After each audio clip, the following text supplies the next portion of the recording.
আলহামদুলিল্লাহ, আজ কলা কিনতে এসেছি, বিশুদ্ধ কলা একেবারে। এটা গ্রামের হাটও বলবো না, বাজারও বলবো না, এটা একটা দোকান যেখানে বিকেলে এরকম যার ঘরে উৎপাদিত যা ফসল আছে তা এনে এখানে বিক্রি হয়। মুরব্বীর কাছে কলা রয়েছে, কলা এনে বিক্রি করছে। বেগুন আছে, এই যে বেগুন, বেগুন এনে বিক্রি করতেছে। আর ওদের কাছে টমেটো আছে, লাউ আছে, দুধ আছে, বিক্রি হচ্ছে। এই যার যা আছে এইটাই বিক্রি হয়। কলা মুরব্বী, কলার হালি কত? কলা 30 টাকা হালি বিক্রি হচ্ছে। এখানে 14টা কলা আছে, 105 টাকা। উনি 100 টাকায় দিয়েছে, 5 টাকা অফার। তো আসেন এবার তাহলে আমরা একটু মিষ্টি কুমড়া, টমেটো এসব কিনি, দেখা যাক কোনটা কেমন দাম হয়, কি অবস্থা হয়। হ্যাঁ, তাহলে 1 কেজি কত বললো? 25 টাকা, 100 কেজি। এই আমরা 100 কেজি লাউ নিয়েছি, এর দাম 25 টাকা।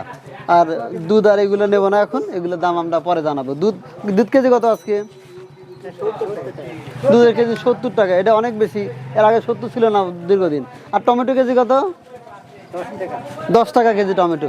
আলহামদুলিল্লাহ, যারা কিনতে চান এরকম আমাদের গ্রামে বেড়াতে আসবেন, সুখের খামারে বেড়াতে আসবেন, আপনার এরকম সবজি এবার টাটকা জিনিস কিছুক্ষণ আগে তুলে আনছে, এখন আপনারা কিনলেন। কিছুক্ষণ আগে দুধ বানাইছে, দুধ নিয়ে এসছে, কিনতে পারবেন, এখান থেকে খেতে পারবেন। থ্যাংক ইউ, আসসালামু আলাইকুম।